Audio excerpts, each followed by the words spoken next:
You are standing in the kitchen, opening a can of cat food, when your cat jumps onto the counter and reaches toward your plate. Maybe there is a little onion gravy left from dinner. Maybe a piece of chocolate cake is sitting near the edge. Maybe someone says, "It is only one bite." Cats know what is safe, but cats do not always know what is safe. Some will lick a spoon coated with coffee. Some will steal cooked meat covered in garlic powder. Some will chew raisin bread, drink from a glass containing alcohol, or investigate raw dough while it is rising. And the frightening part is that the first few minutes may look completely normal. Your cat may walk away, groom, curl up, and give you no clear sign that anything is wrong. Then you begin asking the questions every worried owner asks. Was the amount dangerous? Should I wait for vomiting? Can I make my cat throw up? Will milk dilute it? Is this an emergency, or am I overreacting? Please listen carefully. With possible poisoning, waiting for dramatic symptoms can be the most dangerous decision. In this video, I will walk you through 7 common foods that should not be fed to cats, explain what each one can do, show you the warning signs owners often miss, and give you a calm, practical action plan for accidental exposure. Stay with me until the final section, because I will also show you how to set up a cat-safe kitchen routine that prevents most of these accidents before they happen. Hi everyone, I'm Dr. Chen, your pet care guide, and welcome back to Dr. Chen Pet Care. The hidden risk in ordinary human food. I want you to understand this. Safe for humans does not mean safe for cats. A cat's body handles many chemicals differently from ours. Their smaller size also means that a portion that looks insignificant to you may represent a much larger exposure for them. The danger is not limited to a cat eating an entire meal. Toxic ingredients can hide in sauces, seasonings, baked goods, drink spills, protein powders, marinades, soups, baby food, holiday desserts, and leftovers.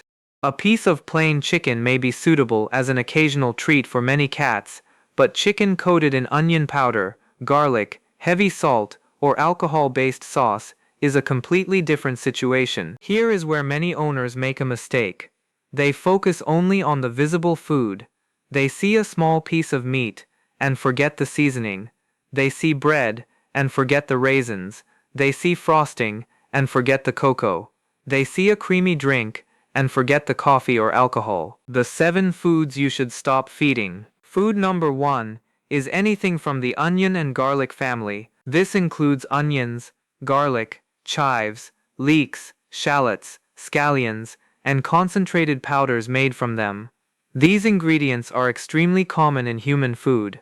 They may be present in gravy, soup, broth, seasoning blends, meat rubs, pasta sauce, stuffing, burgers, deli foods, and even some baby foods. These plants can damage a cat's red blood cells.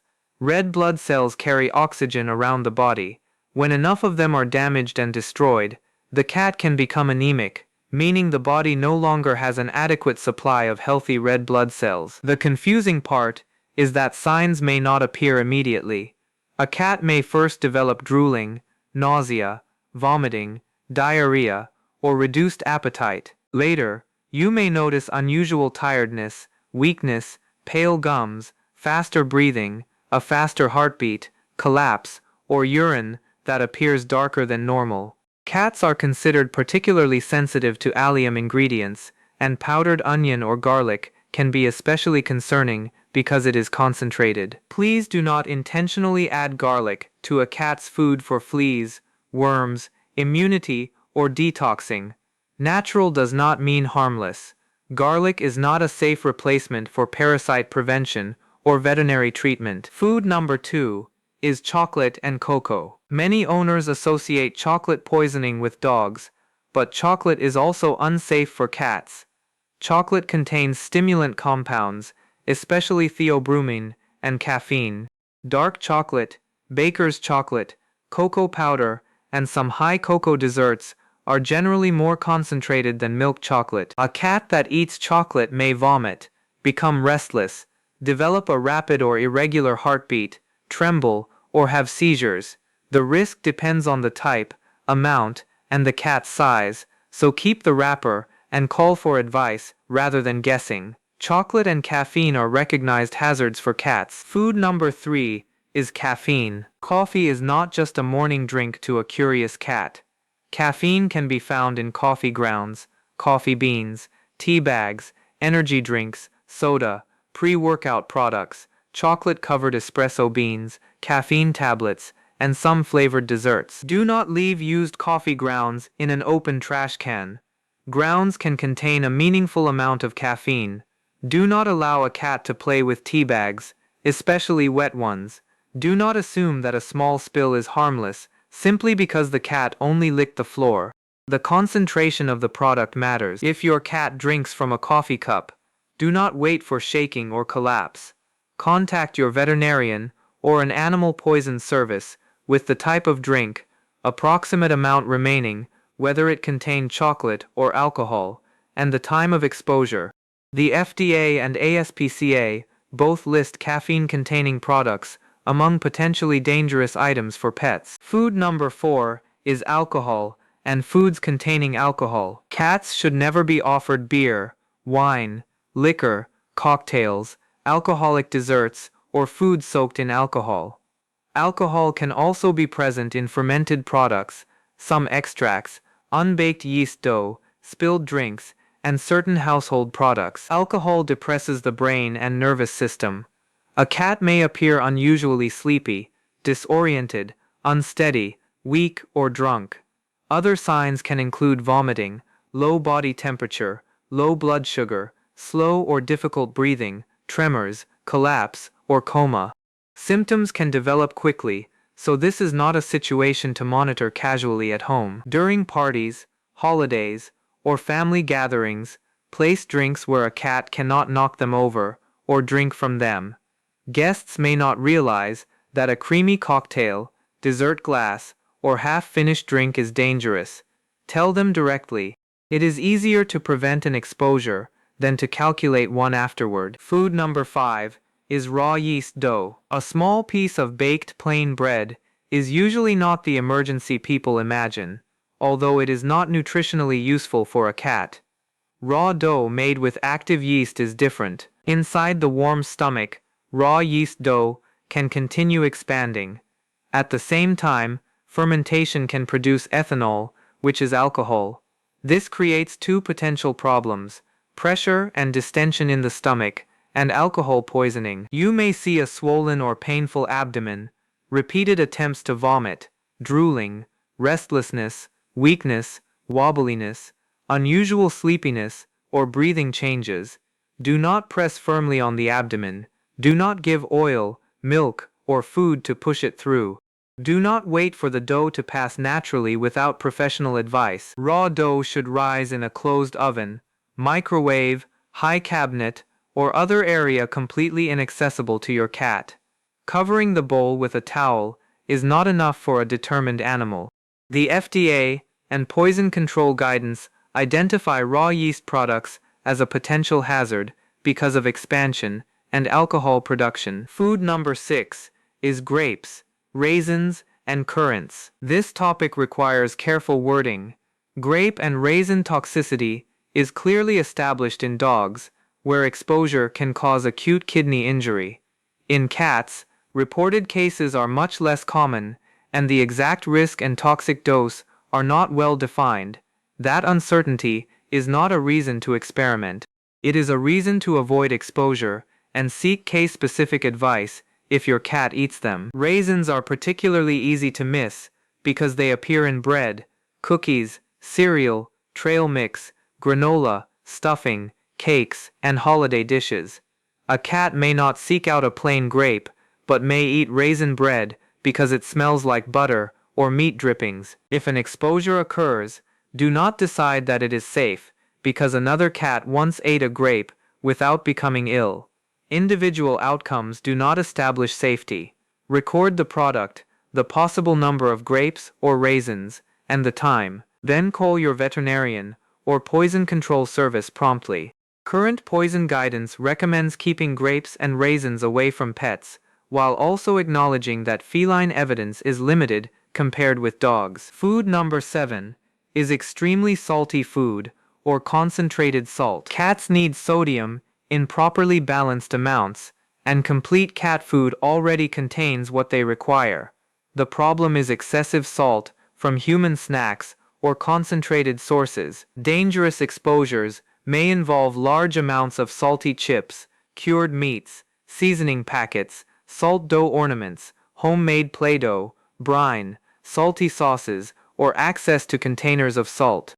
Signs of excessive salt intake can include vomiting, diarrhea, intense thirst, lethargy, poor coordination, tremors, seizures, or other neurological changes. This does not mean one tiny crumb of a lightly salted food will automatically poison a cat. I do not want you to panic over every grain. The concern is deliberate feeding, repeated sharing, or a significant exposure to concentrated salt. The FDA includes salt among potentially dangerous items for pets. Do not try to treat a suspected salt exposure by forcing large amounts of water. Rapid changes in fluid and sodium balance can be dangerous, and a sick cat may aspirate water into the lungs if liquid is forced into the mouth. Call for professional instructions. Why only a little is not a safety test. Now let us make this practical. Owners often ask, how much is too much? That question is reasonable, but there is no single household answer that works for every food and every cat. Risk depends on concentration. A teaspoon of onion powder is not equivalent to a teaspoon of cooked onion. Cocoa powder is not equivalent to white chocolate. Espresso is not equivalent to a few drops of weak tea. Raw yeast dough changes after it enters the stomach. A mixed dish may contain several risky ingredients at once. This is why online dose calculators and random comment sections are not reliable enough for a real exposure.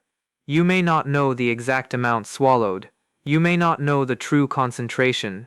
You may not know whether part of the food is still in the mouth, on the fur, or under the furniture. At the same time, do not let fear push you into dangerous home treatment. The goal is not panic.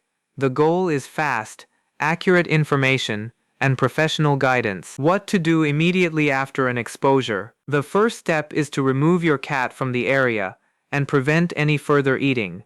Pick up the food, close the trash, move other animals away, and check whether any product remains on the paws, face, or coat. If a dry powder is sitting on the fur, prevent grooming and call for instructions. Do not automatically bathe a distressed cat without knowing what the substance is. If the material is oily, sticky, or irritating, you may need specific decontamination advice. The second step is to save the package, wrapper, recipe, or ingredient label. Hidden seasonings and fillings may change the risk assessment. The third step is to estimate the exposure. Note when it happened, the largest amount that could be missing, your cat's approximate weight, age, health conditions, medications, and any symptoms. Be honest about uncertainty. I do not know, but up to half a cookie may be missing, is more useful than pretending the amount was tiny. The fourth step is to contact your veterinarian, an emergency veterinary clinic, or an animal poison control service immediately. In the United States, ASPCA, Animal Poison Control, and Pet Poison Helpline provide case-specific guidance, and consultation fees may apply. These services advise owners not to give home antidotes or induce vomiting unless specifically directed. This is the part I do not want you to ignore. Do not make your cat vomit at home unless a veterinarian or poison professional gives direct instructions. Hydrogen peroxide is sometimes discussed online for dogs, but it is not a safe do-it-yourself vomiting method for cats. Salt, mustard, oil, fingers in the throat, and other internet tricks can cause additional harm. Do not give milk to neutralize poison. Do not give activated charcoal unless a professional directs you. Do not force food or water into a weak, vomiting, trembling, or poorly coordinated cat. Do not wait until the next morning because the clinic is inconvenient. Early advice may allow safer and more effective treatment. The signs that mean you should act fast. Any suspected exposure deserves a prompt call, but certain signs make emergency evaluation especially urgent. Watch for repeated vomiting, severe diarrhea, heavy drooling, tremors, seizures, collapse, inability to stand, severe weakness, pale or bluish gums, rapid or difficult breathing, a racing or irregular heartbeat, extreme agitation, unusual unresponsiveness, a painful or swollen abdomen, repeated unproductive retching, or urine that becomes unusually dark. Also take appetite changes seriously. Cats can become medically unstable when they stop eating, especially if they are overweight, very young, elderly, or already ill. A poisoned cat may hide rather than cry. Your cat cannot explain nausea, dizziness, weakness, or abdominal pain to you. If your cat is unconscious, having a seizure, struggling to breathe, or collapsing, transport them to emergency veterinary care immediately. Call while you are on the way when possible. Keep the carrier stable, reduce noise, and do not place your hands near the mouth of a seizing cat. Bring the package or a photo of it. If your cat vomited, a photo may help, but do not delay transportation to collect samples. The most useful information is often the substance, amount, time, body weight, and symptoms. The cat-safe feeding routine. The safest long-term plan is simple. Feed a complete, age-appropriate cat food as the nutritional foundation, use treats conservatively, and keep human food sharing controlled. Cats have specialized nutritional needs, so random table scraps should not replace balanced cat food. Introduce any new treat gradually. Offer one new item at a time, in a very small amount. Then watch for vomiting, diarrhea, itching, swelling, coughing, unusual lethargy, or appetite changes. Stop the treat and contact your veterinarian if a reaction occurs. Do not turn treats into a major portion of the daily diet. Too many extras can unbalance nutrition and add unnecessary calories. Human food should never become the only way your cat agrees to eat, because that can create both nutritional and behavioral problems. Create one household rule. No one feeds the cat from a plate without checking the ingredients first. Children, guests, relatives, and housemates need the same rule.